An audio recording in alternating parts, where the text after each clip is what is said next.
यहाँ से स्टार्ट करेंगे। बीपीएससी का अस्थायी इसके यहाँ पर पेपर है, टेस्ट नंबर यहाँ पर 5वां, ठीक है। टेस्ट नंबर 5 हम लोग देखेंगे और हम लोग देखो 3 नंबर तक पेपर हम लोग कर चुके हैं, ठीक है। चौथा पेपर अभी मुझे नहीं मिला है, अगर मिलता है तो मैं आपको करा दूंगा, ठीक है। नहीं मिलता है तो इसके लिए कुछ नहीं कह सकते, राइट। जो पेपर मुझे मिलते जा रहा हूँ, मैं आपको सीरियल से आपके एक पेपर आपको कराता जा रहा हूँ, राइट। तो एक जितने भी पेपर हैं अभी तक 3 तक मैंने कंटिन्यू रखे हैं, चौथा बीच में नहीं है, तो मिलते ही करा दूंगा। अगर नहीं मिला तो उसको देखते ही फिर बाद में जैसा होगा। और यहाँ पर 5वां पेपर हम लोग कर रहे हैं, इसमें आपका होगा इंडियन ज्योग्राफी, ठीक है। और यहाँ पर करंट अफेयर्स को लेकर क्वेश्चन है पूरे इसमें। और सुबह हम लोग कर चुके हैं कि जीएस का 16 नंबर पेपर, उसमें पार्ट 2 भी कवर कर चुके हैं, वो देख सकते हो आप। आते स्टार्ट करते क्वेश्चन, देखते क्वेश्चन नंबर 1 से। पहला क्वेश्चन यहाँ से इसमें बोले भारत की कर्क रेखा में किन राज्यों से होकर गुजरती है। भारत में कर्क रेखा किन राज्यों से होकर गुजरेगी। आंसर जाएगा यहाँ से, ये गुजरती है गुजरात, मध्य प्रदेश, छत्तीसगढ़, झारखंड, राजस्थान से होकर नहीं गुजरेगी, ठीक है। तो आंसर क्या होगा। आंसर 8 राज्यों से गुजरती है, गुजरात, राजस्थान, मध्य प्रदेश, छत्तीसगढ़, झारखंड, पश्चिम बंगाल, त्रिपुरा और मिजोरम। ये राजस्थान से नहीं बल्कि यहाँ पर गुजरात के बाद सीधे मध्य प्रदेश होकर प्रवेश करेगी इसमें, ठीक है। यहाँ से पहला क्वेश्चन है, भारत में कर्क रेखा किन किन राज्यों से होकर गुजरती है। ये गुजरात, राजस्थान, मध्य प्रदेश, छत्तीसगढ़, झारखंड। करेक्ट आंसर यहाँ से 1 2 3 4 5 इसका आंसर होगा, राइट। आंसर क्या होगा। आंसर यहाँ से इसका बी, यहाँ से सही आंसर हो जाएगा, डी यहाँ से करेक्ट आंसर होगा। आगे आते क्वेश्चन नंबर 2, कितने भारतीय राज्य और संघ शासित यहाँ पर प्रदेश ने भारतीय तटरेखा साझा की है। दूसरे का आंसर हो जाएगा 9 राज्य और 4 संघ शासित प्रदेश इसका आंसर होगा, क्योंकि भारत की कुल स्थलीय सीमा की लंबाई कितनी है, 15,200 किलोमीटर है, जबकि यहाँ पर भारत के मुख्य भूमि की तटीय लंबाई 6100 किलोमीटर की और द्वीपों को शामिल करने पर कुल तटीय लंबाई यहाँ पर 7516 किलोमीटर है। और भारत में 9 राज्य समुद्र तट पर रेखा साझा करते हैं और जो सीमा साझा करते हैं, जिसमें कि आपका गुजरात, महाराष्ट्र, गोवा, कर्नाटक, केरल, तमिलनाडु, आंध्र प्रदेश, उड़ीसा, पश्चिम बंगाल। इसके अलावा 4 आपके जो केंद्र शासित प्रदेश हैं, उसमें से दमन दीव, लक्षद्वीप, पांडुचेरी है ना, और अंडमान निकोबार द्वीप समूह तक फैला है। आंसर एक करेक्ट है। क्वेश्चन नंबर 3, भारत का निम्नलिखित में से कौन सा राज्य म्यांमार के साथ सीमा साझा नहीं करता है। आंसर तीसरे का क्या हो जाएगा, ये सिक्किम इसका करेक्ट आंसर होगा, ठीक है। भारत म्यांमार के साथ 4 उत्तर पूर्वी राज्यों अरुणाचल, नागालैंड, मणिपुर, मिजोरम के साथ सीमा साझा करता है। और उत्तर पूर्वी राज्यों में अरुणाचल प्रदेश 520 किलोमीटर, नागालैंड 215 और मणिपुर 398 और मिजोरम 510 किलोमीटर के साथ, ठीक है। और म्यांमार के साथ यहाँ पर 1643 है ना किलोमीटर लंबी सीमा साझा करता है, याद रखना है। आगे आते हैं क्वेश्चन नंबर 4, निम्नलिखित में से कौन से एक में यहाँ पर सही सम्मिलित है।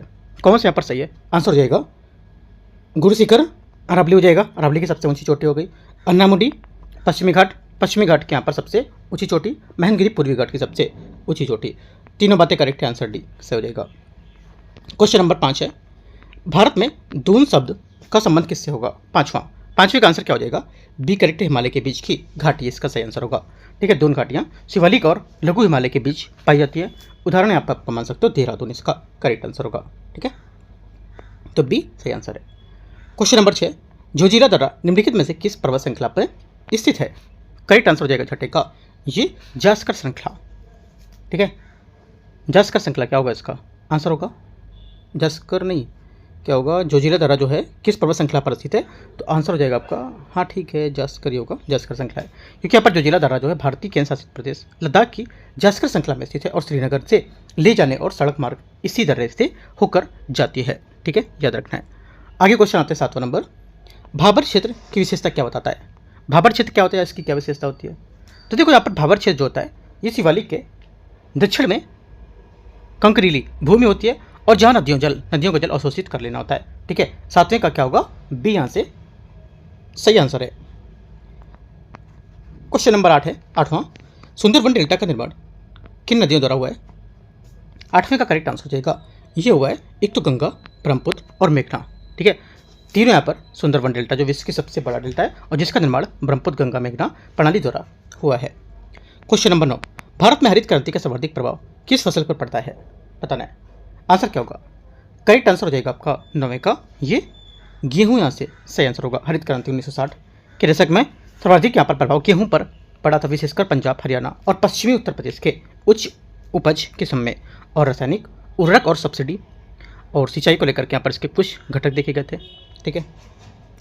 क्वेश्चन नंबर 10 आते हैं।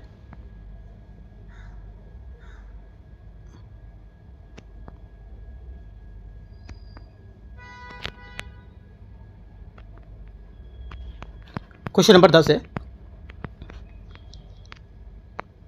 10वां नंबर है, भारत के राज्यों को निम्नलिखित में से कौन सा एक युग्म सबसे पूर्वी और सबसे पश्चिमी राज्य को इंगित करता है? आंसर क्या होगा? 10वें का आंसर हो जाएगा सी, अरुणाचल प्रदेश और गुजरात इसका सही आंसर होगा। ठीक है। क्वेश्चन नंबर 11, भारत में शुष्क कृषि का संबंध किससे है? शुष्क कृषि जो है किससे संबंध होगा इसके बताना है। तो देखो, जहाँ पर सर्वाधिक वर्षा या वार्षिक वर्षा 50 सेंटीमीटर से कम होती है वहाँ शुष्क कृषि की जाती है। इसमें ज्वार बाजरा जैसे यहाँ पर मोटे अनाज की खेती के लिए काफ़ी सहायक सिद्ध होता है। तो सी क्या होगा? 11वें का करेक्ट आंसर होगा। इसमें से आपका ये 50 सेंटीमीटर से कम वर्षा मान सकते हो। ठीक है। आगे क्वेश्चन आते हैं 12 नंबर, भारत की निम्नलिखित में से पर्वत श्रेणियों पर विचार करना है। महादेव पहाड़ी, ठीक है, सतमाला, कैमूर और यहाँ पर रामगढ़ श्रेणी। तो आंसर क्या होगा? 12वें का आंसर हो जाएगा 2 1 3 4। इसका यहाँ पर जो सीरियल लगाएंगे तो 2 1 3 4 इसका आंसर होगा। 12वें का बी यहाँ से करेक्ट है, मतलब सतमाला श्रेणी। ठीक है। उसके बाद महादेव श्रेणी, उसके बाद आपका कैमूर श्रेणी और रामगढ़ श्रेणी। डी मतलब चौथा। आंसर क्या होगा? बी यहाँ से सही आंसर है। क्वेश्चन नंबर 13 निम्नलिखित में से कौन सी रोपड़ फसल नहीं है? इनमें से कौन सी रोपड़ फसल नहीं है? 13 का करेक्ट आंसर क्या होगा? 13 का आंसर हो जाएगा गन्ना, इसका सही आंसर होगा। 13 चाय, कॉफी और रबर रोपड़ फसलें। गन्ना एक नकदी फसल है परंतु इसे रोपड़ कृषि श्रेणी में नहीं रखा जाता है। Answer D.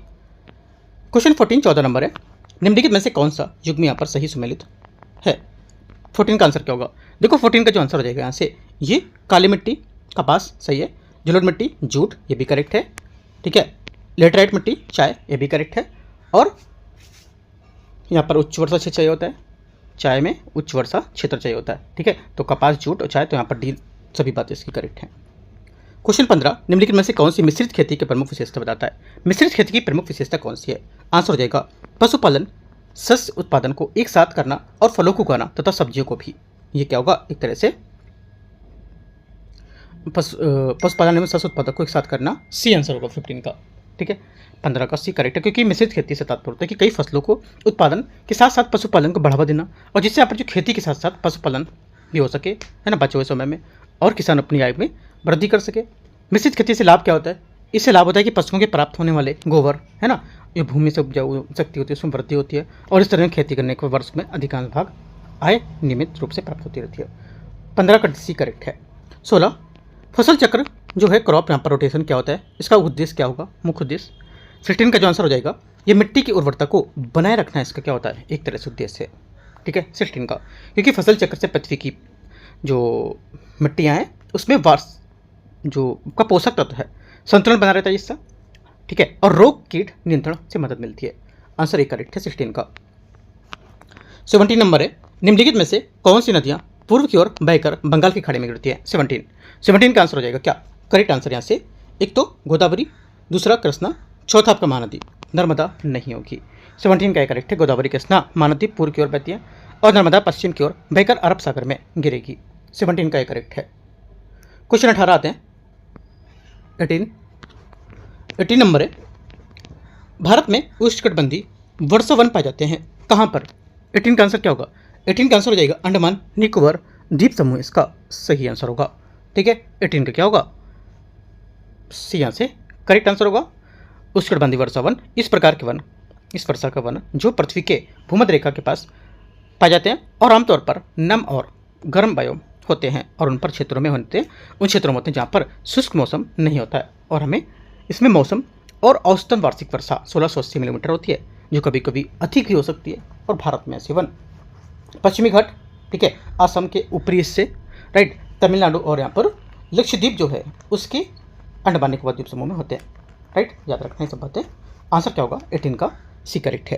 क्वेश्चन 19, निम्नलिखित में से कौन सी युग्म यहाँ पर करेक्ट बता रहा है? सही बता रहा है। इसमें से कौन सी एक बात जो युग्म है वो करेक्ट होगा? नर्मदा रिफ्ट घाटी, ये करेक्ट है।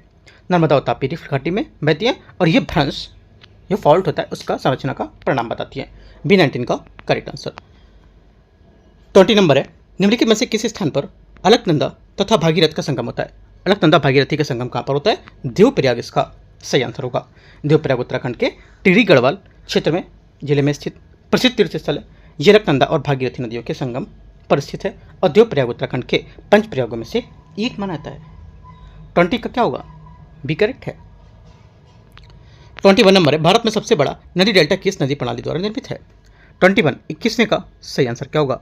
21 का सही आंसर हो जाएगा यहाँ से गंगा ब्रह्मपुत्र, इसका सही आंसर है। गंगा ब्रह्मपुत्र मेघना प्रणाली विश्व का सबसे बड़ा डेल्टा बनाती है। ठीक है, यहाँ पे पूछा सबसे बड़ा नदी किस नदी डेल्टा प्रणाली, तो आंसर हो जाएगा गंगा ब्रह्मपुत्र।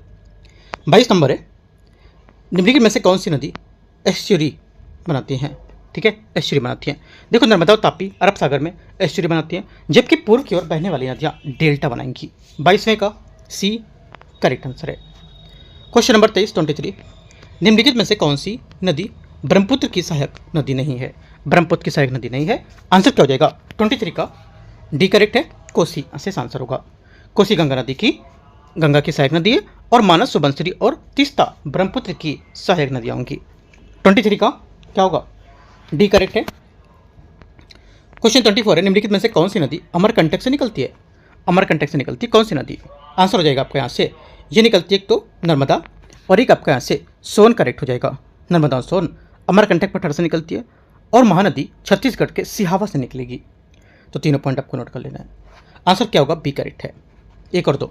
ठीक है, आगे आते हैं क्वेश्चन 25 नंबर क्वेश्चन है, भारत की नदियों के संबंध में रेडियल यहाँ पर जो ड्रेनेज है इसका संबंध क्या होगा?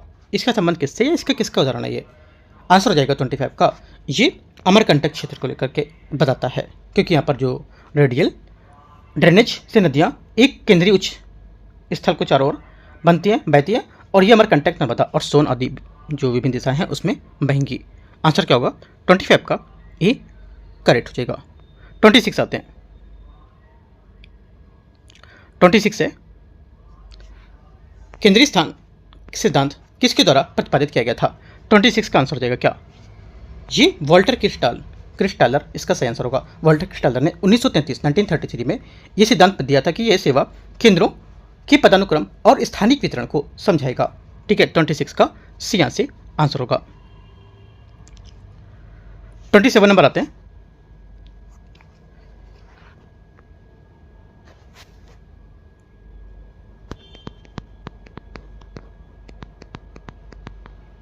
नंबर है,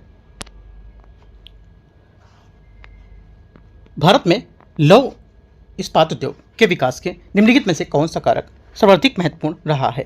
आंसर क्या होगा? 27 का सही आंसर क्या होगा बताओ? 27 का सही आंसर आपको हो जाएगा, सोचो क्या होगा?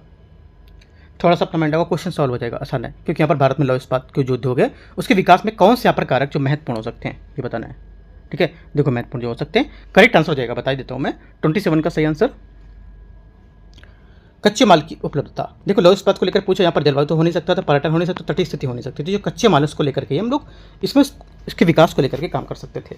ठीक है, तो सिंपल सा आंसर, आप थोड़ा सा माइंड लगा के सॉल्व कर सकते थे इसको। 28 नंबर है, जो लोएस्क है हमारा, लोएस्क कोयला, चूना पत्थर निकटता के कारण यहाँ पर झारखंड, उड़ीसा, पश्चिम बंगाल क्षेत्र में इस्पात उद्योग विकसित भी हुआ है। आगे आते हैं 28, हरित क्रांति का क्षेत्रीय असंतुलन मुख्यतः किस कारण से हुआ था? 28 का आंसर हो जाएगा, ये हुआ है बी, यहाँ से इसका आंसर हो जाएगा सिंचाई सुविधाओं का असमान वितरण, इसका आंसर होगा 28 का। ठीक है, क्योंकि हरित क्रांति का लाभ मुख्यतः पंजाब, हरियाणा, पश्चिमी यूपी को मिला था, क्योंकि वहाँ सिंचाई की अवसंरचना उपलब्धता थी, काफ़ी देखी गई थी। 28 का बी। 29 नंबर है 29, भारत में पेट्रोलियम रिफाइनरी का सर्वाधिक संकेंद्रण किस क्षेत्र में है? 29 नंबर का आंसर हो जाएगा पश्चिमी तट, गुजरात, महाराष्ट्र पर आधारित हमारे कच्चे तेल का आयात होता है, उसके कारण रिफाइनरी का संकेतन बताता है। 29 का क्या होगा? बी का आंसर करेक्ट हो जाएगा। 30 नंबर, सेवा क्षेत्र सर्विस सेक्टर के विस्तार के प्रमुख यहाँ पर कारण क्या थे? प्रमुख कारण क्या थे? देखो, आईटी, बीपीओ, ठीक है, बैंकिंग, संचार सेवाएं, उसके विस्तार ने सेवा क्षेत्र की हिस्सेदारी बढ़ा दी है। 30 का बी आंसर करेक्ट होगा। 31 है, वान ट्यूनन मॉडल मुख्यतः किससे संबंधित है? आंसर 31 का करेक्ट क्या हो जाएगा? ये कृषि और भूमि उपयोग, सही आंसर होगा। ठीक है, कृषि ने भूमि उपयोग मॉडल दिया, जिसमें बाजार से दूरी के आधार पर फसल चयन बताया गया था।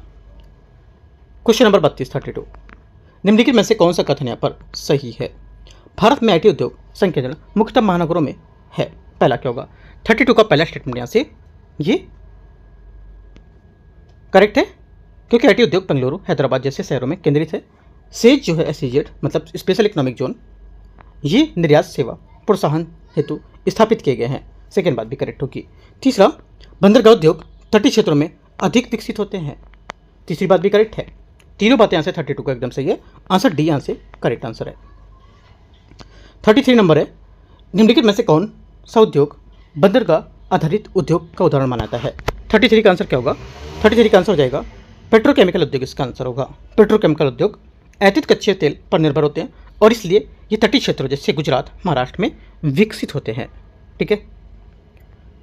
क्वेश्चन 34 है, मुंबई पुणे औद्योगिक क्षेत्र मुख्यतः किस उद्योग के लिए प्रसिद्ध है? आंसर क्या होगा? 34 का करेक्ट आंसर हो जाएगा, ये सूती वस्त्र उद्योग के लिए प्रसिद्ध है। मुंबई क्षेत्र में आर्द्र जलवायु और बंदरगाह की सुविधा के कारण सूती वस्त्र उद्योग विकसित हुआ है और ये भारत का पारंपरिक औद्योगिक क्षेत्र माना जाता है। क्वेश्चन नंबर 35 है 35, हुगली जो है ये औद्योगिक क्षेत्र का विकास मुख्यतः किस कारण से हुआ है? आंसर क्या होगा 35 का? देखो, हुगली जो है ये औद्योगिक क्षेत्र पश्चिम बंगाल में रानीगंज कोयला, कोलकाता, ठीक है, बंदरगाह और जूट उत्पादन क्षेत्र के निकटता ने उद्योगों को विकास को बढ़ावा दिया है। ठीक है, तो आंसर क्या होगा? 35 का डी करेक्ट है। इसमें से सभी यहाँ से आंसर हो गए इसके। कोयला उपलब्धता, बंदरगाह की सुरक्षा और जूट उत्पादन की निकटता। 36 नंबर है, औद्योगिक गलियारा जो इंडस्ट्रियल कॉरिडोर, इसका उदाहरण कौन सा होगा? इसका जो उदाहरण है ये है दिल्ली मुंबई औद्योगिक गलियारा।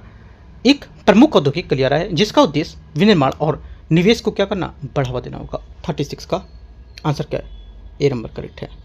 क्वेश्चन नंबर 37 है, भारत में चीनी उद्योग का सर्वाधिक संकेंद्रण किस राज्य में है? आंसर क्या होगा? 37 का करेक्ट आंसर उत्तर प्रदेश, इसका सही आंसर होगा बी।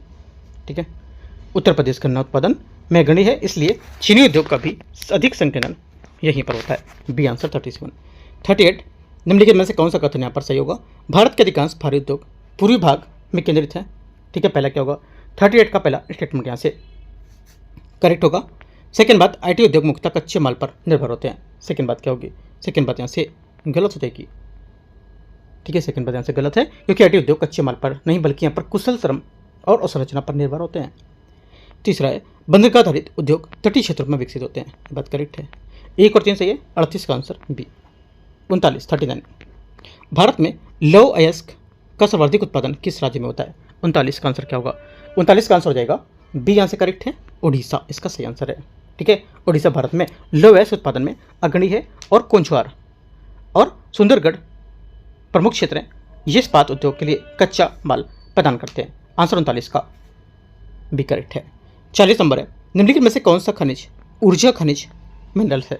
मतलब कहने का कि इनमें से कौन सा खनिज ऊर्जा खनिज एनर्जी मिनरल है? आंसर 40 का करेक्ट आंसर यहाँ से सी हो जाएगा, यूरेनियम इसका करेक्ट आंसर होगा। यूरेनियम परमाणु ऊर्जा उत्पादन के लिए उपयोग होता है और इसलिए इसे ऊर्जा खनिज कहा जाता है। ठीक है, सी नंबर करेक्ट है। 41 है, कुंद्रेमुख किस खनिज के लिए प्रसिद्ध है?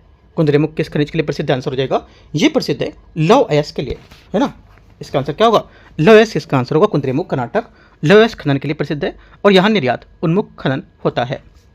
Answer B. 42 निम्नलिखित में से कौन सा युग्म यहाँ पर सही है? कौन सा युग्म यहाँ पर सही है? आंसर 42 का हो जाएगा ये झरिया कोयले को लेकर के कहाँ पर? झारखंड, बालाघाट मध्य प्रदेश तांबा को लेकर के, रामपुरा अगुचा जस्ता ये कहाँ पर? राजस्थान। तीनों बातें करेक्ट है। आंसर डी 42 का करेक्ट हो जाएगा। 43 नंबर है, निम्नलिखित में से कथनों पर विचार करना है। भारत में अधिकांश खनिज प्रायद्वीपीय पठार में पाए जाते हैं। 44 का पहला स्टेटमेंट क्या होगा? पहला स्टेटमेंट यहाँ से करेक्ट है। ठीक है, प्रायद्वीपीय पठार खनिज के लिए संपन्न है और पेट्रोलियम स्वादी बेसिन में मिलता है और ये गोंडवाना श्रृंखला के लिए काफ़ी प्रसिद्ध होगा। औषधीय चट्टानों में पेट्रोलियम प्राकृतिक गैस पाए जाते हैं। सही बात है, गोंडवाना श्रृंखला कोयले के लिए काफ़ी प्रसिद्ध है। तीनों बातें करेक्ट है। 44 का आंसर डी। 45 भारत में जनसंख्या घनत्व सर्वाधिक किस राज्य में है? 45 का आंसर हो जाएगा किस राज्य में? करेक्ट आंसर यहाँ से 45 का बी करेक्ट है, पश्चिम बंगाल इसका सही आंसर होगा। ठीक है, 2011 की जनगणना के अनुसार पश्चिम बंगाल का जनसंख्या घनत्व सर्वाधिक था 1028 पर वर्ग किलोमीटर। 46 नंबर है, भारत में जनसंख्या की लाभांश जो है डेमोग्राफिक यहाँ पर डिवाइडेड जो है इसका तात्पर्य क्या होगा? इसका तात्पर्य है कि 15 से 59 वर्ष की आयु की जो अधिकांश आबादी है, अधिकांश आर्थिक रूप से उत्पादन क्षमता को बढ़ाना। ठीक है, बी यहाँ से करेक्ट आंसर कार्यशील आयु वर्ग की अधिकता है ना, सिंपल से ऐसे बोल सकते हो। 47 नंबर आते हैं, निम्नलिखित में से कौन सा राज्य सर्वाधिक शहरीकृत है? कौन सा राज्य सर्वाधिक शहरीकृत है? 47 का आंसर हो जाएगा ये क्या, सी करेक्ट है, गोवा। ठीक है, 48 नंबर है, लिंगानुपात सेक्स रेशियो जो है उसका अनुपात क्या होगा? इसका तात्पर्य क्या है? 48 का जो आंसर हो जाएगा करेक्ट आंसर ये प्रति 1000 पुरुषों पर महिलाओं की संख्या जो कि वो यहाँ पे। क्वेश्चन 49, राष्ट्रीय खाद्य सुरक्षा अधिनियम कब लागू किया गया था? 49 का आंसर हो जाएगा ये लागू किया गया था 2013 में। कब? 2013 में इसका सही आंसर होगा। 50 नंबर क्वेश्चन है, जनसंख्या पिरामिड का संकीर्ण आधार क्या दर्शाता है? देखो, जनसंख्या जो पिरामिड उसका संकीर्ण आधार दर्शाता है कि संकीर्ण आधार जो होता है कम जन्म दर को संकेत बताता है, कम जन्म दर को संकेत बताएगा। आंसर 50 का बी करेक्ट है, निम्न जन्म दर। 51, भारत में अनुसूचित जनजातियों का सर्वाधिक प्रतिशत किस राज्य में है? 51 का करेक्ट आंसर यहाँ से सी, मिजोरम। काफ़ी अच्छे क्वेश्चन है और थोड़ा सा इजी क्वेश्चन है इसमें ना, जो आस्था से इसमें क्वेश्चन अच्छे हैं और इजी भी हैं, कठिन नहीं है, एकदम इजी लेवल है। तो 51 का आंसर क्या होगा? सी करेक्ट है। 52, भारत में ग्रामीण शहरी प्रवास का मुख्य कारण क्या है? आंसर 52 का क्या होगा? 52 का जो आंसर हो जाएगा यहाँ से ये रोजगार इसका आंसर होगा। 53 नंबर, भारत के सर्वाधिक जनसंख्या वाला राज्य कौन सा है? भारत में सर्वाधिक जनसंख्या वाला राज्य कौन सा है? करेक्ट आंसर 53 का हो जाएगा क्या? ये सी, उत्तर प्रदेश इसका सही आंसर होगा। ठीक है, 54 नंबर है, 54 नंबर क्वेश्चन, कार्य सहभागिता दर जो होती है वर्क यहाँ पर परसेप्शन जो होता है संबंध इससे किससे होगा? ये है कार्यशील जो जनसंख्या होती है उससे। कार्यशील जनसंख्या मैंने एज बताई थी कितनी थी ऊपर मैंने क्वेश्चन बताया था 15 से 59 वर्ग की। ठीक है, तो ये आंसर होगा। भारत में जनसंख्या सर्वाधिक संकीर्ण किस क्षेत्र में है? 55 का आंसर हो जाएगा ये है कहाँ पर? गंगा के मैदान में। 55 का बी करेक्ट है। ठीक है, 56 नंबर है, जनसांख्यिकी संक्रमण मॉडल डीटीएम का वर्तमान चरण भारत में कौन सा है? 56 का सही आंसर यहाँ से सी, तृतीय चरण है। ठीक है, 56 का सी करेक्ट है। भारत में निम्न जन्म दर और निम्न मृत्यु दर की ओर बढ़ रहा है और ये तृतीय चरण है इसका। क्वेश्चन 57 है, भारत में वृद्धावस्था जनसंख्या वृद्धि का मुख्य कारण क्या होगा? मुख्य कारण है 57 का करेक्ट आंसर यहाँ से बी, चिकित्सा सुविधा में सुधार करना। बी यहाँ से आंसर होगा। 58 आते हैं 58 नंबर क्वेश्चन, भारत में जनसंख्या विस्फोट के शब्द को प्रयोग मुख्यतः किस अवधि के लिए किया था या किस अवधि के लिए हुआ था? आंसर 58 का हो जाएगा ये हुआ है 1951 से 1981 के लिए। ठीक है, 58 का सी करेक्ट है। 59 नंबर है, मानव विकास सूचकांक HD ह्यूमन डेवलपमेंट इंडेक्स कौन से घटक शामिल है इसमें? 59 का आंसर हो जाएगा एक तो शिक्षा, आय और जीवन प्रत्याशा, तीनों यहाँ से करेक्ट हैं। आंसर डी यहाँ से 59 का करेक्ट हो जाएगा। क्वेश्चन 60, भारत में निम्नलिखित में से कौन सी क्षेत्र जैविक विविधता हॉटस्पॉट है? जैविक विविधता हॉटस्पॉट है, आंसर हो जाएगा 60 का करेक्ट आंसर ए, पश्चिमी घाट यहाँ से सही आंसर होगा। पश्चिमी घाट वैश्विक हॉटस्पॉट माना जाता है। 61 नंबर, राष्ट्रीय हरित अधिकरण एनजीटी की स्थापना किस वर्ष हुई थी? 61 का आंसर हो जाएगा राष्ट्रीय हरित अधिकरण की स्थापना 2010 में हुई थी, बी। ठीक है, 62, प्रोजेक्ट टाइगर का आरंभ किस वर्ष हुआ था? प्रोजेक्ट टाइगर का आरंभ हुआ था कब? आंसर 62 का हो जाएगा ये हुआ था बी, मतलब 1973। ठीक है, 1973 प्रोजेक्ट टाइगर शुरू किया गया था।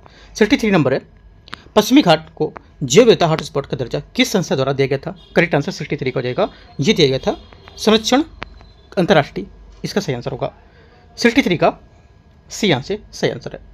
64 नंबर है, इसमें बोला है कि रेड डाटा बुक किस संस्था द्वारा प्रकाशित की जाती है? आंसर हो जाएगा 64 का करेक्ट आंसर बी, यूएनईपीएस का सही आंसर होगा। ठीक है, 65 नंबर है, रामसर स्थल का संबंध किससे है? 65, रामसर स्थल का संबंध है आर्द्र भूमि का जो संरक्षण होता है उससे संबंधित होता है। 66, कार्बन क्रेडिट का उद्देश्य क्या है? कार्बन क्रेडिट है, इसका उद्देश्य होता है क्या? करेक्ट आंसर इसका उद्देश्य है कि जो कार्बन उत्सर्जन है उसको घटाना।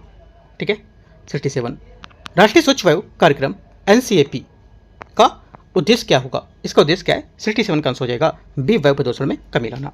ठीक है, क्वेश्चन नंबर 68 है, जैववर्धन का अर्थ क्या होगा? जैववर्धन का जो अर्थ है 68 का ये हो जाएगा खाद्य श्रृंखला विषैले पदार्थ की वृद्धि करना, ये करेक्ट आंसर। 69 नंबर 69, पारिस्थितिक पिरामिड में ऊर्जा का प्रवाह कैसा होता है? 69 का करेक्ट आंसर यहाँ से ये आधार से शीर्ष की ओर होता है। बी क्या होगा? 69 का आंसर हो जाएगा। 70 मॉन्ट्रियल प्रोटोकॉल का संबंध किससे है? मॉन्ट्रियल प्रोटोकॉल का संबंध है 70 का करेक्ट आंसर बी ओजोन क्षय से। क्वेश्चन 71 भारत में राष्ट्रीय जैव विविधता प्राधिकरण कहाँ स्थित है? 71 का आंसर हो जाएगा बी चेन्नई में स्थित है। 72 कंपा निधि का संबंध किससे है? कंपा निधि का जो संबंध है ये हो जाएगा करेक्ट आंसर ये वन संरक्षण हेतु प्रतिपूरक जो वनीकरण है उसके, और इसका उद्देश्य होगा कि इसके विकास परियोजनाओं में प्रभावित वन को बढ़ते प्रतिपूरक वनीकरण को देखरेख करना। 73 नंबर क्वेश्चन है इको सेंसिटिव जोन घोषित करने का उद्देश्य क्या होगा? 73 का आंसर हो जाएगा ये संरक्षित क्षेत्रों की रक्षा करना। एक तरह से घोषित कर देगा तो क्या होगा? इसमें यहाँ पर इसके संरक्षित क्षेत्रों की रक्षा की जाएगी। 74 है ग्लोबल वार्मिंग का मुख्य कारण क्या होता है? ग्लोबल वार्मिंग का मुख्य कारण होता है कि ग्रीन हाउस गैसों में वृद्धि करना, है ना, बी। 75 नंबर है निम्नलिखित में से कौन सा युग्म यहाँ पर सही सुमेलित है? कौन सा युग्म यहाँ पर सही सुमेलित है? 75 का आंसर डी करेक्ट है सभी। जिम कार्बेट उत्तराखंड, काजीरंगा असम, गिर राष्ट्रीय उद्यान गुजरात सभी करेक्ट है डी। 76 है निम्नलिखित में से कौन सा युग्म यहाँ पर गलत सुमेलित कर रहा है? 76 में गलत कौन सा है? ये गलत हो जाएगा पेरियार राष्ट्रीय उद्यान तमिलनाडु। ये गलत क्योंकि पेरियार केरला में ना कि तमिलनाडु में। 77 नंबर है एक सींग वाले गेंडे के लिए प्रसिद्ध है कौन? एक सींग वाले गेंडे के लिए प्रसिद्ध है 77 का आंसर बी काजीरंगा इसका सही आंसर होगा। 78 एशियाई शेर का प्राकृतिक आवास क्या होगा? एशियाई शेर का प्राकृतिक आवास है ए गिर राष्ट्रीय उद्यान इसका सही आंसर होगा। 79 निम्नलिखित में से कौन सा यहाँ पर करेक्ट है? कौन सी बात यहाँ पर सही है? आंसर हो जाएगा नंदा देवी हिमालय, हेमिस नेशनल पार्क लद्दाख, केवलादेव राजस्थान भरतपुर सभी करेक्ट है डी। क्वेश्चन 80 साइलेंट वैली जो नेशनल पार्क के राष्ट्रीय उद्यान है किस राज्य में स्थित है? करेक्ट आंसर हो जाएगा 80 का ये स्थित है केरला में। ठीक है। 81 निम्नलिखित में से कौन सा युग्म यहाँ पर गलत है? 81 में कौन सा गलत है? तो नामदफा राष्ट्रीय उद्यान अरुणाचल प्रदेश में, नागालैंड में नहीं है, सी। 82 पेंच राष्ट्रीय उद्यान किन राज्यों में फैला हुआ है? ठीक है, पेंच राष्ट्रीय उद्यान है जो 82 ये किस राज्य में फैला हुआ है? करेक्ट आंसर 82 का हो जाएगा सी मध्य प्रदेश और महाराष्ट्र इसका 82 का सही आंसर हो जाएगा सी। 83 नंबर है 83 नंबर क्वेश्चन इसमें बोला है 2025-26 में वन संरक्षण संशोधन अधिनियम मुख्यतः किससे संबंधित है? 83 का आंसर हो जाएगा ये संबंधित है वन भूमि को गैर वन उपयोग को लाने की एक तरह से प्रक्रिया होगी है, ठीक है, उससे संबंधित है। 84 केवलादेव भारत जो राष्ट्रीय उद्यान है किस पक्षी के लिए प्रसिद्ध है? आंसर क्या होगा? 84 का सही आंसर हो जाएगा यहाँ से ये साइबेरियन क्रेन को लेकर के प्रसिद्ध होगा 84। 85 नंबर है निम्नलिखित में से कौन सा युग्म यहाँ पर सही है? 85 का करेक्ट आंसर हो जाएगा डी। एक तो विश्व आर्द्रभूमि दिवस 2 फरवरी, जल दिवस 22 मार्च, पृथ्वी पर्यावरण दिवस 5 जून। ठीक है, आप यहाँ पर हुआ था जो डी आंसर होगा। 86 है 2025 में 26 में लाइफ जो है इन्वायरमेंट जो लाइफ स्टाइल फॉर इन्वायरमेंट पहल किससे संबंधित है? ये संबंधित है 86 का सही आंसर क्या होगा? ये सी नंबर सतत समुद्र जीवन शैली को बढ़ावा देना, सी 86 का आंसर होगा। 87 नंबर है, देखते हैं 87 को। इनमें से सही यहाँ पर शामिल करना है, सही युग्म यहाँ पर चुनना है, कौन सा होगा? 87 का सही हो जाएगा जो ये हो जाएगा विश्व ओजोन दिवस 16 सितंबर, अंतर्राष्ट्रीय जैव विविधता दिवस 22 मई, विश्व मरुस्थलीकरण और सूखा रोकथाम दिवस 17 जून सभी डी आंसर है। 88 नंबर है विचार करना है कौन सा गलत है? 88 का गलत स्टेटमेंट है वो विश्व पर्यावरण दिवस 22 अप्रैल इसका सही आंसर होगा 88 का डी। ठीक है, 22 अप्रैल पृथ्वी दिवस, पर्यावरण दिवस 5 जून को होता है, डी आंसर होगा। क्वेश्चन नंबर 89 नंबर है विश्व यहाँ पर जल दिवस, ठीक है, विश्व पर्यावरण दिवस, अंतर्राष्ट्रीय जैव विविधता दिवस, है ना, कब कब यहाँ पर मनाते हैं? मैच करना है इसको। देखो विश्व जो जल दिवस 89 का ये मनाते हैं आपको यहाँ से 51, ठीक है, और विश्व पर्यावरण दिवस 5 जून और अंतर्राष्ट्रीय जैव विविधता दिवस 22 मार्च। करेक्ट आंसर 89 का क्या हो जाएगा? ए करेक्ट है। क्वेश्चन नंबर 90 नंबर है विश्व वेटलैंड आर्द्रभूमि दिवस किस अभिसमय से संबंधित है? आंसर हो जाएगा 90 का करेक्ट आंसर ये संबंधित है रामसर सम्मेलन से संबंधित है। 91 है विश्व ओजोन दिवस किस समझौते में स्मृति में मनाया गया था? आंसर हो जाएगा 91 का correct answer B Montreal protocol इसका सही आंसर होगा। ठीक है, 91 का। 92 ग्रीन क्रेडिट प्रोग्राम 2025-26 का मुख्य उद्देश्य क्या है? इसका मुख्य उद्देश्य है 92 का सही आंसर यहाँ से कि जो पर्यावरण सकारात्मक कार्यों के लिए प्रोत्साहन करना, बी यहाँ से 92 का करेक्ट आंसर होगा, जिसमें निजी क्षेत्र की भागीदारी देखी जाती है और उससे बढ़ाने को लेकर के। 93 नंबर क्वेश्चन है अंतर्राष्ट्रीय जैव विविधता दिवस की पहले किस तिथि को मनाया था? आंसर हो जाएगा 93 का करेक्ट आंसर, ये 29 दिसंबर को मनाते थे। ठीक है, अब बाद में 22 मई कर दिया गया इसको। निम्नलिखित में से कौन सा युग यहाँ पर सही सम्मिलित है? करेक्ट आंसर 94 का हो जाएगा। एक तो रामसर कन्वेंशन आर्द्रभूमि दिवस 2 फरवरी, मॉन्ट्रियल प्रोटोकॉल विश्व ओजोन दिवस 16 सितंबर, जैविक विविधता पर सम्मेलन अंतर्राष्ट्रीय जैव विविधता दिवस 22 मई। अभी मैंने बताया आपको। ठीक है, आंसर क्या होगा? तीनों बातें करेक्ट है। 94 का आंसर डी यहाँ से सभी करेक्ट है। 95 नंबर है, विश्व पर्यावरण दिवस 5 जून किस सम्मेलन की पृष्ठभूमि से जुड़ा है? आंसर क्या होगा? 95 का करेक्ट आंसर हो जाएगा, ये जुड़ा हुआ है संयुक्त राष्ट्र मानव पर्यावरण सम्मेलन से जुड़ा हुआ है। 96 है, कौन से यहाँ पर करेक्ट है 96 में बताना है। पहला UNCCD विश्व मरुस्थलीकरण एवं सूखा रोकथाम दिवस 17 जून, ये बात यहाँ से करेक्ट है। तो पहली ये बात यहाँ से इसकी करेक्ट हो जाएगी। 96 का आंसर क्या हो जाएगा? ए सही है। 23 मार्च विश्व मौसम विज्ञान दिवस होता है, WM से जुड़ा है, ना कि सीधे UNFCCC, और पृथ्वी दिवस किसी विशेष सीधे संदेश से संबंधित नहीं है। ठीक है, याद रखना है। आंसर क्या होगा? 96 का डी मतलब होता है केवल ए, तो सीधा हम लोग यही पकड़ते हैं, ए नंबर करेक्ट है। 97 नंबर है, विश्व ओजोन दिवस जो है निम्नलिखित में से किस समझौते से संबंधित है? 97 का आंसर हो जाएगा, ये संबंधित है ओजोन परत का संरक्षण वियना कन्वेंशन से और मॉन्ट्रियल प्रोटोकॉल, दोनों से यहाँ पर क्या होगा? विश्व ओजोन दिवस संबंधित है। ठीक है, क्वेश्चन नंबर 98, अंतर्राष्ट्रीय जैव विविधता दिवस 22 मई किससे संबंधित है? आंसर हो जाएगा 98 का करेक्ट आंसर, ये जैविक विविधता पर सम्मेलन जो है और कन्वेंशन उससे संबंधित होगा। 99 नंबर है, ब्लू कार्बन मुख्यतः किस पारिस्थितिक तंत्र से संबंधित होगा? 99 का सही आंसर हो जाएगा सी, मतलब समुद्री और पारिस्थितिक तंत्र, समुद्री एवं तटीय पारिस्थितिक तंत्र से संबंधित होगा। 99 का सी आंसर है। क्वेश्चन नंबर 100 है, इन्हें बोला कि कौन सा यहाँ पर सही सुमेलित करना है, कौन सा यहाँ पर सही सुमेलित है 100 में? देखो यहाँ पर जो सही सुमेलित है ये आंसर हो जाएगा आपका 100 का जो करेक्ट आंसर है फर्स्ट का 16 सितंबर। ठीक है, मॉन्ट्रियल प्रोटोकॉल, रामसर सम्मेलन कब हुआ था?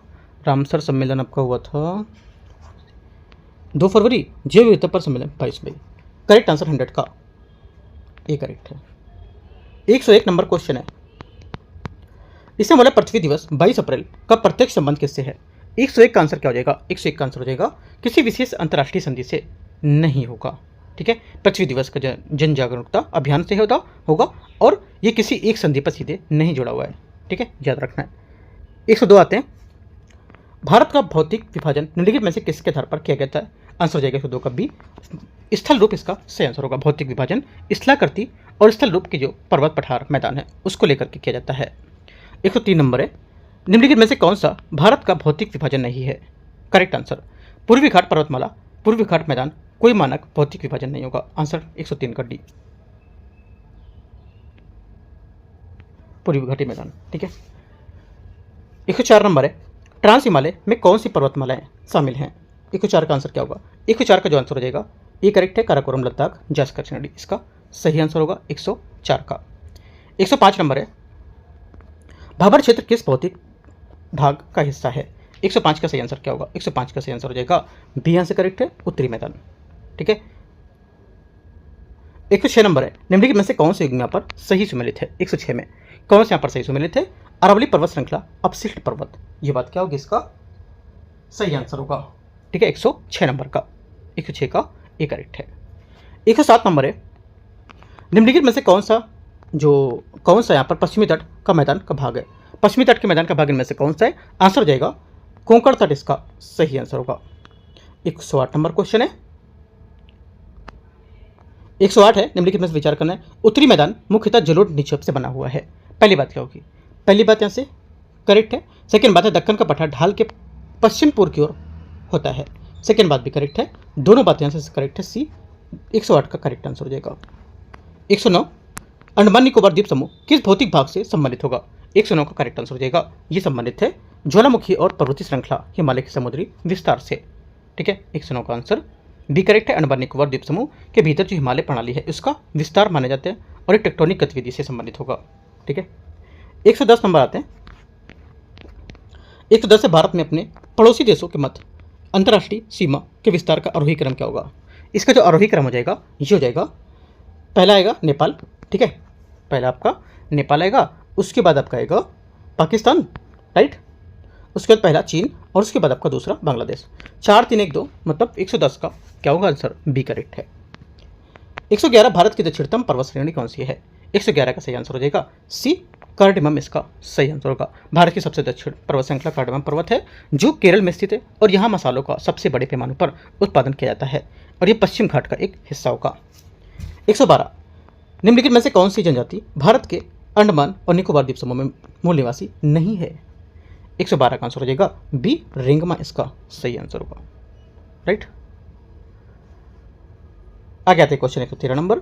एक किसान के पास 1 हेक्टेयर से 2 हेक्टेयर के बीच यहाँ पर भूमि होती है, उसे निम्नलिखित में से किस रूप में जानते हैं हम लोग? ये किस रूप में इसको जानेंगे? आंसर क्या होगा 113 का? 113 का सही आंसर हो जाएगा, इसको हम लोग जानेंगे कैसे? लघु किसान के रूप में। कैसे जानेंगे लघु किसान? क्योंकि यहाँ पर जो 113 का जो आंसर हो जाएगा ये लघु किसान यहाँ से सही आंसर होगा। ठीक है, आगे आते हैं क्वेश्चन 114 नंबर 114। निम्नलिखित में से कौन न्यूनतम समर्थन मूल्य एमएसपी की सिफारिश करता है? एमएसपी सिफारिश में से कौन करेगा? 114 का आंसर हो जाएगा डी, ये करेगा कृषि लागत और मूल्य आयोग, इसका सही आंसर होगा। कृषि लागत और मूल्य आयोग न्यूनतम समर्थन मूल्य एमएसपी की सिफारिश करता है और इसका गठन 1965 में हुआ था और ये राष्ट्रीय कृषि और किसान कल्याण मंत्रालय का एक क्या है? संलग्न कार्यालय है। आगे आते क्वेश्चन 115। वैश्विक पंक्ति को उगाई जाने वाली निम्नलिखित फसलों में से कौन सा उदाहरण है इसके? वैकल्पिक पंक्तियों में उगाई जाने वाली फसलों की उदाहरण कौन से हैं? 115 का आंसर हो जाएगा डी अंतरसस्यन खेती, इसका आंसर होगा 115 का डी। ठीक है, अंतरसस्यन खेती एक ही खेत में एक साथ 2 या 2 से अधिक फसलें उगाना शामिल करती है, लेकिन वे एक दूसरे के विभिन्न प्रकार की अंतरसस्यन खेती को जाना जाता है और नियोजित किया जाता है। 116 नंबर है, राष्ट्रीय खाद्य सुरक्षा अधिनियम कब लागू किया गया था? 116 का आंसर हो जाएगा 2013, सी आंसर होगा। 117 है, भारतीय रेलवे की यहाँ पर महत्वपूर्ण उपलब्धियों में से 1998 में कोंकण रेलवे का निर्माण निम्नलिखित में से कौन से राज्य कोंकण रेलवे तट पर भाग नहीं था? आंसर हो जाएगा 117 का करेक्ट आंसर डी तमिलनाडु। ठीक है, भारतीय रेलवे की महत्वपूर्ण उपलब्धियों में से एक वर्ष 1998 में कोंकण रेलवे का निर्माण हो रहा था और ये 760 किलोमीटर लंबा रेल मार्ग महाराष्ट्र के रोहत और कर्नाटक के यहाँ पर बीच मंगलोर को जोड़ता है। 118 है, भारत के निम्नलिखित में से लौह अयस्क खदानों को उत्तर से दक्षिण की ओर व्यवस्थित करेंगे। उत्तर की ओर व्यवस्थित करेंगे तो आंसर हो जाएगा पहला आएगा आपका मयूरभंज। ठीक है, मयूरभंज आएगा, उसके बाद क्या आएगा? उसके बाद आपका आएगा यहाँ से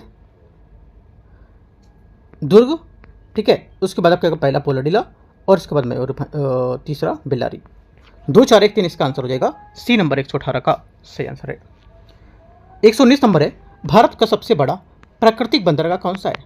भारत का सबसे बड़ा प्राकृतिक बंदरगाह है 119 का करेक्ट आंसर मुंबई पोर्ट, यहाँ से करेक्ट आंसर होगा। मुंबई पोर्ट भारत का सबसे बड़ा बंदरगाह है। मुंबई बंदरगाह कोंकण तट के साथ स्थित है और ये 400 वर्ग किलोमीटर क्षेत्र में फैला हुआ है। इसकी स्थापना 1873 में हुई थी। आगे क्वेश्चन आते हैं 120 नंबर 120 नंबर है, अंकलेश्वर प्रसिद्ध है कहाँ? अंकलेश्वर जो है ये प्रसिद्ध है, करेक्ट आंसर पेट्रोल भंडार के लिए। ये यहाँ से क्या होगा? आंसर होगा अंकलेश्वर गुजरात के मरूप जिले में 30 वर्ग किलोमीटर क्षेत्रफल में फैला और खनिज तेल भंडार। यहाँ तेल की खोज जुलाई 1958 में की गई थी, जबकि यहाँ पर उत्पादन इसका 1961 में शुरू हुआ था। इस क्षेत्र में अब तक लगभग 170 से ज़्यादा तेल कुएं खोज की जा चुकी है। ठीक है, 121 नंबर है, निम्नलिखित पर विचार करना कौन सा गलत है? राष्ट्रीय उद्यान और राज्य में गलत है, जो आंसर हो जाएगा मानस राष्ट्रीय उद्यान अरुणाचल प्रदेश। मानस असम में है राष्ट्रीय उद्यान, ठीक है, अरुणाचल में नहीं है, गलत हो गया। 122 नंबर है, निम्नलिखित में से वन्यजीव अभ्यारण्य जो परियोजना है उसके आरंभ और कालक्रम को व्यवस्थित करेंगे। 122 का आंसर हो जाएगा यहाँ से आरंभ के हिसाब से करेंगे तो पहला प्रोजेक्ट टाइगर, फिर मगरमच्छ परियोजना, फिर उसके बाद हाथी परियोजना। 1 3 2 आंसर होगा 122 का बी। ठीक है, 123 नंबर है, निम्नलिखित में से किस स्थान पर दिन रात के तापमान के अंतर सबसे अधिक होने की संभावना का अंतर होता है? आंसर क्या होगा? 123 का करेक्ट आंसर अंडमान निकोबार द्वीप समूह। ठीक है, 123 का थार रेगिस्तान होगा, सी आंसर होगा। 123 का क्या होगा? थार रेगिस्तान होगा, सी, क्योंकि यहाँ पर थार रेगिस्तान में दिन रात तापमान में अंतर सबसे अधिक यहाँ पर देखने को मिलता है। ठीक है, और ये थार रेगिस्तान का दिन का तापमान करीब 50 डिग्री सेंटीग्रेड बढ़ सकता है और रात का कम 15 डिग्री सेंटीग्रेड तक नीचे गिर भी सकता है। ठीक है, याद रखना, काफ़ी अंतर हो जाता है जिससे। क्वेश्चन नंबर 124 है, बोकारो स्टील प्लांट की स्थापना किस देश के सहयोग से की गई थी? 124 का करेक्ट आंसर हो जाएगा, ये की गई थी पूर्व सोवियत संघ, बी यहाँ से 124 का सही आंसर है। बोकारो स्टील प्लांट की स्थापना 1964 में तत्कालीन बिहार राज्य अब झारखंड के बोकारो नामक स्थान से पूर्व सोवियत संघ के सहयोग से की गई थी। 125 है 2026 फीफा वर्ल्ड कप का आयोजन किस देशों में होगा? करेक्ट आंसर 125 पर क्या होगा? ये हो जाएगा यूएसए, कनाडा, मैक्सिको इसका सही आंसर होगा। संयुक्त रूप से यूएसए, कनाडा, मैक्सिको रूप में होगा और फीफा वर्ल्ड कप 2026 का आयोजन। 126 नंबर है 2025 में भारत की नई शिक्षा नीति का कौन सा चरण लागू हुआ है? 126 का आंसर हो जाएगा ये लागू हुआ 5+3+3+4 पूर्ण कार्यान्वयन में, राइट। ये क्वेश्चन नंबर 127 है 127 2025 में नोबेल शांति पुरस्कार किसे मिला है? 127 का आंसर हो जाएगा ये मेरा जलवायु कार्यक्रम या कार्यकर्ता समूह को नोबेल पीस प्राइज 2025 जलवायु शांति पहल से जुड़े समूह को दिया गया है, सी आंसर है। 128 है ऑल इंग्लैंड बैडमिंटन 2026 के बारे में सत्य है कौन सा? 128 में यहाँ पर सही कौन सा है? लिन चुन ही द्वारा जीता गया था, करेक्ट है। भारत का लक्ष्य सेन उपविजेता, भारत का लक्ष्य सेन उपविजेता है, ये बात भी करेक्ट है। लखनऊ में आयोजित हुआ था, ये बात गलत हो जाएगी 128 में, लखनऊ में आयोजित नहीं हुआ था ये, ठीक है। 129 ब्रिक्स विस्तार के संबंध में विचार करना है। 2025 में ब्रिक्स की अध्यक्षता ब्राजील के पास थी, पहला क्या होगा? 129 का पहला स्टेटमेंट यहाँ से करेक्ट है। ब्रिक्स ने ब्रिक पे नामक वैकल्पिक यहाँ पर भुगतान प्रणाली चर्चा की है, सेकेंड बात भी करेक्ट है। तीसरा ब्रिक एक सैन्य गठबंधन होगा, तीसरी बात क्या होगी? गलत है क्योंकि ब्रिक्स आर्थिक राजनीतिक मंच है, सैन्य गठबंधन नहीं है। 1 2 से करेक्ट है। 130 नंबर है लॉस एंड डैमेज फंड का संबंध किससे होगा? 130 का करेक्ट आंसर हो जाएगा बी, ये जलवायु परिवर्तन इसका सही आंसर होगा, ठीक है। 130 का बी करेक्ट है। यह fund United Nations framework convention on climate change के अंतर्गत जलवायु प्रभावित देशों की सहायता हेतु होता है। 130 का बी। 131 नंबर है 2026 में शीतकालीन ओलंपिक के संबंध में सही कथन कौन सा होगा? सही कथन यहाँ से ये आयोजन इटली में होगा, करेक्ट बात है। ये एक ही शहर में आयोजित होगा, ये बात गलत है कि एक ही शहर में आयोजित होगा, है ना, तो ये बात गलत हो जाएगी। 131 का आंसर क्या होगा? सिर्फ ए करेक्ट है, ठीक है, क्योंकि यहाँ पर 2 शहरों में आयोजित होगा ये। क्वेश्चन नंबर 132 एमएफ द्वारा जारी वर्ल्ड इकोनॉमिक आउटलुक किससे संबंधित होती है? ये संबंधित होती है 132 का करेक्ट आंसर वैश्विक आर्थिक जो वृद्धि होती है उससे संबंधित होगी, राइट। 133 G20 के संबंध में विचार करना है।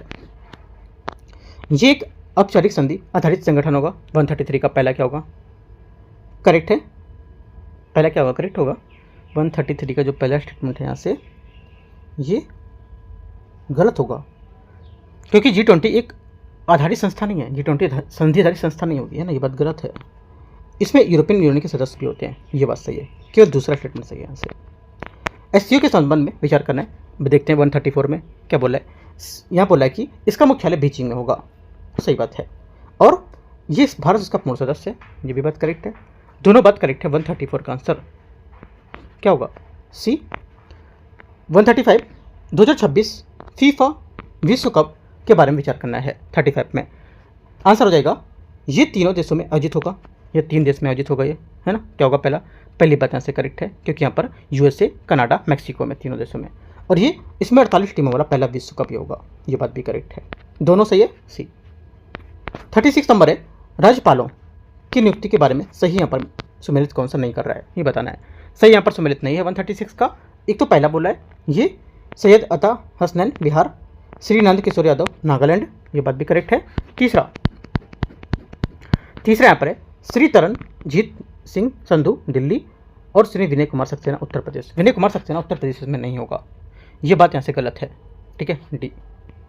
एक बात याद रखना है, ये भी जब तक पेपर होगा उस टाइम पर अगर बदल सकते हैं तो आपको अपने अकॉर्डिंग रखना है ये, ठीक है। जब एग्जाम दोगे उसके 4 से 5 दिन या 3 दिन पहले या 1 हफ्ते पहले, आप 10 दिन पहले आप देख सकते हो क्या है, ठीक है। हो सकता है पेपर 10 से 15 दिन पहले हो, फ्रेम हो, तो ये चीज़ आप उस टाइम पे कवर कर लेना, ठीक है। 137 नंबर है एफएटीएफ का मुख्य उद्देश्य क्या है? 137 का सही आंसर हो जाएगा यहाँ से ये मनी लॉन्ड्रिंग की रोकथाम करना, ठीक है, वित्तीय अपराध रोकना, फाइनेंशियल ट्रांसैक्शन फोर्स इसका फुल फॉर्म होता है। Indo Pacific economic framework IPEF जो है इसका संबंध किससे है? 38 का आंसर हो जाएगा बी, यहाँ से इसका करेक्ट आंसर होगा व्यापार एवं आपूर्ति श्रृंखला सहयोग से। 138 का बी करेक्ट आंसर है। 139 आते हैं डिजिटल रुपया CBDC के संबंध में विचार करना है। 139 में डिजिटल रुपये के बारे में विचार करना। इसे रिजर्व बैंक ऑफ इंडिया द्वारा जारी करता है या रिजर्व बैंक ऑफ इंडिया से जारी करता है। क्या होगा 139 का पहला स्टेटमेंट यहाँ से करेक्ट है। ये पूर्णतः विकेंद्रीकृत है, ये बात गलत है ना, क्योंकि यहाँ पर केंद्रीकृत डिजिटल वैधानिक मुद्रा है, ना कि विकेंद्रीकृत। ठीक है, क्रिप्टो करेंसी की तरह विकेंद्रीकृत नहीं है ये वैधानिक मुद्रा है, सही है, लीगल टेंडर होगा। 1 और 3 करेक्ट है, 139 का आंसर ए। 139 का ए करेक्ट है। 140 है, राष्ट्रीय हरित हाइड्रोजन मिशन का उद्देश्य क्या है? उद्देश्य क्या? 140 का आंसर हो जाएगा, इसका उद्देश्य ग्रीन अमोनिया हाइड्रोजन उत्पादन को बढ़ावा देना। बी 140 का सही आंसर है। 141 एक राष्ट्र एक चुनाव के संबंध में विचार करना है। इसके लिए संविधान संशोधन आवश्यक होता है। पहला 141 का पहला स्टेटमेंट यहाँ से करेक्ट है। ये केवल संसद की सहमति से ही संभव, राज्यों की सहमति से नहीं होगा, ये बात गलत है, क्योंकि यहाँ पर लोकसभा राज्य विधानसभाओं के कार्यकाल समन्वय हेतु संवैधानिक संशोधन का करना आवश्यक होता है। ठीक है, तो 141 का जो आंसर हो जाएगा केवल ए करेक्ट है, दूसरा गलत होगा। पीएम विश्वकर्मा योजना मुख्यतः किस वर्ग के लिए है? आंसर जाएगा 142 का करेक्ट आंसर। ये पारंपरिक कारीगर जो शिल्पकार हैं उनको लेकर के। 143 यूपीआई अंतर्राष्ट्रीय विस्तार के संबंध में विचार करना है। ये एनपीसीआई द्वारा संचालित होता है। पहली बात क्या होगी? 143 का पहला स्टेटमेंट यहाँ से करेक्ट होगा। सेकेंड, इसे आरबीआई द्वारा संचालित करता है, ये आरबीआई से संचालित करता है। सेकेंड बात क्या होगी? सेकेंड बात यहाँ से गलत है, क्योंकि संचालित करता है कौन? आरबीआई नियामक, इसमें जो बोर्ड होता है वो। पूछा क्या इसमें, कौन सा इसमें सही होगा ना, कौन सा सही है संदर्भ में 143 में कौन सा? इसे आरबीआई सीधे संचालित करता है तो गलत होगा, क्योंकि national payment corporation of India संचालित करता है, एनपीसीआई संचालित करता है। ठीक है, इसे आरबीआई संचालित नहीं करता है। ओनली 1 करेक्ट है। 144 आयुष्मान भारत योजना का प्रमुख उद्देश्य क्या है? इसका प्रमुख उद्देश्य है कि जो सार्वभौमिक स्वास्थ्य कवरेज है, ठीक है, सार्वभौमिक स्वास्थ्य कवरेज जो है ये आर्थिक रूप से कमजोर वर्ग के स्वास्थ्य बीमा कवर उनको देना। ठीक है, आंसर क्या होगा? बी करेक्ट है इसका। 145 है, भारतीय अंतरिक्ष नीति के संबंध में विचार करना है। ये निजी क्षेत्र की भागीदारी बढ़ाई गई है। पहला क्या होगा? 145 का पहला स्टेटमेंट यहाँ से करेक्ट है। इसरो द्वारा वाणिज्यिक गतिविधि से अलग किया गया है इसको। सेकेंड बात भी करेक्ट है, दोनों 145 का करेक्ट है, आंसर सी। 146 सेमीकंडक्टर मिशन का उद्देश्य क्या है? सेमीकंडक्टर मिशन का उद्देश्य क्या है? इसका उद्देश्य कि घरेलू चिप निर्माण को क्या करना? बढ़ावा देना। बी आंसर होगा। 147 राष्ट्रीय लॉजिस्टिक नीति का लक्ष्य क्या है? राष्ट्रीय लॉजिस्टिक नीति का लक्ष्य क्या है? करेक्ट आंसर 47 का बी, लॉजिस्टिक लागत कम करना। बी आंसर करेक्ट आंसर होगा 47 का। ठीक है, 48 नंबर, भारत मंडपम किस शहर में स्थित है? भारत मंडपम 148 है, जो आंसर हो जाएगा बी, नई दिल्ली में स्थित है। ठीक है, 149 है, पीएम गति शक्ति का उद्देश्य क्या होगा? पीएम गति शक्ति का उद्देश्य है कि मल्टी मॉडल अवसंरचना को एकीकरण करना। बी 149 का करेक्ट आंसर हो जाएगा। 150 और लास्ट क्वेश्चन हो गया से, ये बोला है भारतीय रिजर्व बैंक के संबंध में विचार करना है। ये मौद्रिक नीति समिति, मॉनेटरी पॉलिसी जो कमेटी होती है, उसके माध्यम से रेपो दर तय करता है।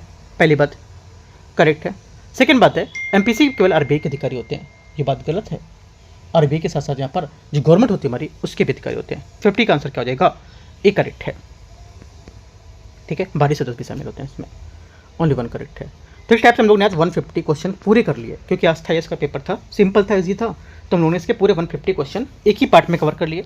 वैसे हम लोग इसको 2-2 पार्ट में कवर करते हैं जितने भी पेपर होते हैं, है ना। अभी तक 2-2 पार्ट में कवर भी किए थे। इसको मैंने पार्ट 1 में ही पूरा खत्म कर दिया। करीब यहाँ पर कितने मिनट का ये 48 मिनट का, कोई ज़्यादा नहीं है, राइट। एक एक चीज़ों को मैंने समझाया आपको। इसको 48 मिनट में आराम से अपना कुछ काम करते हुए, कुछ करते हुए अपना क्वेश्चन पूरे देख सकते हो।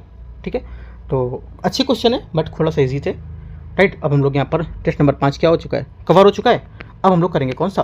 टेस्ट नंबर 6, है ना, जो कि बाद में करेंगे।